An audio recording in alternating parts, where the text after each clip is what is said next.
Assalamualaikum warahmatullahi wabarakatuh. Kembali lagi dengan saya. Perkenalkan, nama saya Khois Lukmanul Hakim yang akan membahas sedikit dari tema pemetaan aktor dan relasi advokasi yang telah dijelaskan oleh pemakalah pada saat jam kuliah. Nah, di sini nanti ada beberapa poin yang saya simpulkan, yaitu yang pertama, siapa lawan, siapa kawan dalam advokat.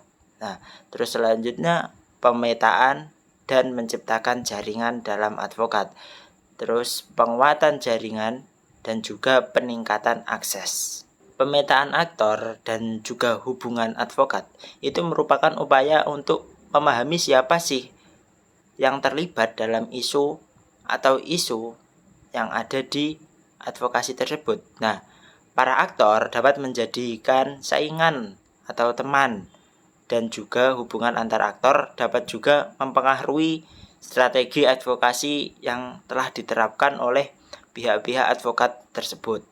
Lalu dalam advokasi, kawan dan lawan itu merupakan dua konsep penting yang sering digunakan untuk menggambarkan aktor-aktor yang terlibat di dalam isu-isu yang telah diperjuangkan. Nah, teman itu adalah aktor yang mempunyai kepentingan yang sama dengan advokat atau yang mendukung tujuan advokasi tersebut. Nah, sedangkan lawan itu adalah aktor yang kepentingannya itu bertentangan atau bertolak belakang dengan advokat atau menghambat dinamika tujuan advokasi tersebut. Poin yang kedua, memetakan dan menciptakan jaringan. Nah, pentingnya memetakan, seorang advokat harus memahami lanskap hukum termasuk juga peraturan lembaga-lembaga dan juga proses hukum.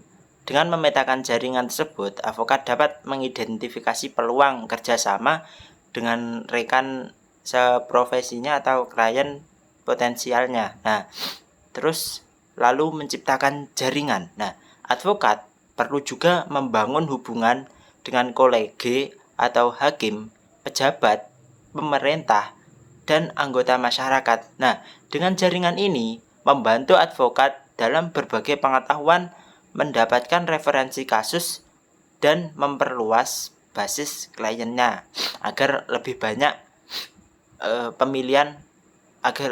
dipilih oleh masyarakat tersebut akan jasa profesi advokatnya itu.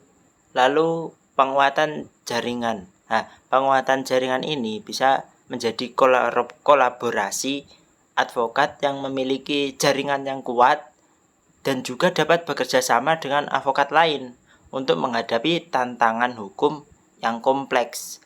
Nah, kolaborasi berkarya pemahaman hukum dan memperluas sumber daya yang tersedia. Nah, lalu peningkatan juga untuk kualitas. Nah, dengan melalui jaringan, advokat dapat mengakses pelatihan seminar dan diskusi yang meningkatkan kualitas layanan hukum yang diberikan kepada klien. Lalu peningkatan akses. Nah, ini bisa juga akses ke dalam pengadilan atau keadilan. Nah, advokat berperan dalam memberikan akses ke sistem peradilan bagi masyarakat atau kliennya nanti.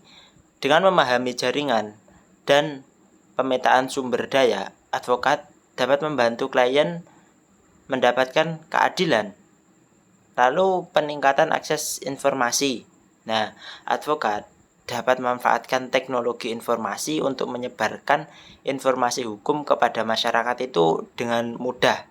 Hal ini termasuk mengedukasi klien tentang hak-hak mereka dan proses hukum yang relevan dan baik dan benar dan juga masalah terselesaikan.